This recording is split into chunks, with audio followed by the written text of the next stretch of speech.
காலை நேர பிரதான செய்திகளின் ஊடாக நர்மதா சிறில் முதலில் தலைப்பு செய்திகள். போதையில் வாகனம் செலுத்திய இதுவரை 10,730 சாரதிகள் கைது. திருகோணமலையில் விசேட தேவையுடைய பிள்ளைகளுக்கான நாட்டின் முதலாவது திறன் விருத்தி நிலையம் திறப்பு. ஈரான் தாக்குதல் காரணமாக குவைத் விமான நிலையத்தின் விமான சேவைகள் தற்காலிகமாக நிறுத்தம். இனி விரிவான செய்திகள். நடப்பு ஆண்டில் இதுவரையான காலப்பகுதியில் போதைப்பொருள் மற்றும் மதுபானம் பயன்படுத்தி ஆபத்தான முறையில் வாகனம் செலுத்திய 10,730 சாரதிகள் கைது செய்யப்பட்டுள்ளனர். போக்குவரத்து மற்றும் நெடுஞ்சாலைகள் பாதுகாப்பு பிரிவு இந்த அதிரடி தகவலை வெளியிட்டுள்ளது. நாடளாவிய ரீதியில் அதிகரித்து வரும் வீதி விபத்துக்களை கட்டுப்படுத்தவும் பொதுமக்களின் பாதுகாப்பை உறுதி செய்யவும் போலீசாரால் தீவிர சோதனை நடவடிக்கைகள் முன்னெடுக்கப்பட்டு வருகின்றன. இதன்போதே இந்த எண்ணிக்கையிலான சாரதிகள் கைது செய்யப்பட்டுள்ளதாக குறிப்பிடப்பட்டுள்ளது. கைது செய்யப்பட்ட நபர்களுக்கு எதிராக கடுமையான சட்ட நடவடிக்கைகள் எடுக்கப்பட்டு வரும் அதேவேளை போதையில் வாகனம் ஓட்டும் சாரதிகளை கண்டறியும் விசேட கண்காணிப்பு பணிகள் நாடளாவிய ரீதியில் மேலும் தீவிரப்படுத்தப்படும் எனவும் வீதி பாதுகாப்பு பிரிவு எச்சரித்துள்ளது.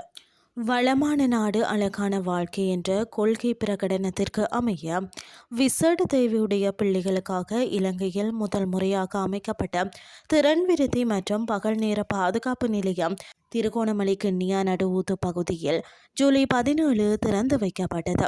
கிராமிய அபிவிருத்தி சமூக பாதுகாப்பு மற்றும் சமூக வலுவூட்டல் அமைச்சர் கலாநிதி உபாலி பன்னில தலைமையில் நடைபெற்ற இந்த நிகழ்வில் பிரதி அமைச்சர்கள் உள்ளிட்டோர் பலர் கலந்து கொண்டனர். ஜனாதிபதி அனுரகுமார திசாநாயக்கவின் எண்ணக்கருவின் கீழ் 2026 வரவு செலவு திட்டத்தில் 250 மில்லியன் ரூபாய் செலவில் இந்த ஆண்டு 10 மாவட்டங்களிலும் அடுத்த ஆண்டுக்குள் நாடு முழுவதிலும் 25 நிலையங்கள் நிறுவ சமூக சேவைகள் திணைக்களம் திட்டமிட்டுள்ளது. கிண்ணியாவில் அமைந்துள்ள இந்த நிலையம் மூலம் சுமார் 100 பிள்ளைகள் பயன்பெறவுள்ளதுடன் அவர்களை அழைத்து செல்ல இலங்கை போக்குவரத்து சபை பேருந்து வசதிகளும் ஏற்பாடு செய்யப்பட்டுள்ளன. இனி வெளிநாட்டு செய்திகள். ஈரானால் நடத்தப்பட்ட ஏவுகணை மற்றும் ட்ரோன் ஆளில்லா விமான தாக்குதல்கள் காரணமாக குவைத் சர்வதேச விமான நிலையத்தின் விமான சேவைகள் தற்காலிகமாக நிறுத்தி வைக்கப்பட்டுள்ளன.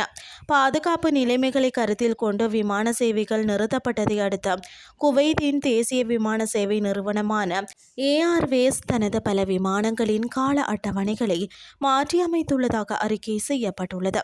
இதேவேளை தங்களது விமான பயணங்கள் குறித்த அண்மை கால தகவல்களை உத்தியோகபூர்வ இணையதளம் அல்லது விமான சேவை நிறுவனத்தின் உத்தியோகபூர்வ அறிவித்தல்கள் மூலம் தொடர்ச்சியாக பரிசோதித்துக் கொள்ளுமாறு பயணிகளுக்கு அறிவுறுத்தப்பட்டுள்ளது. இத்துடன் செய்திகள் யாவும் நிறைவடைகின்றது. அடுத்த இரவு 8:30 எதிர்பாருங்கள். நன்றி.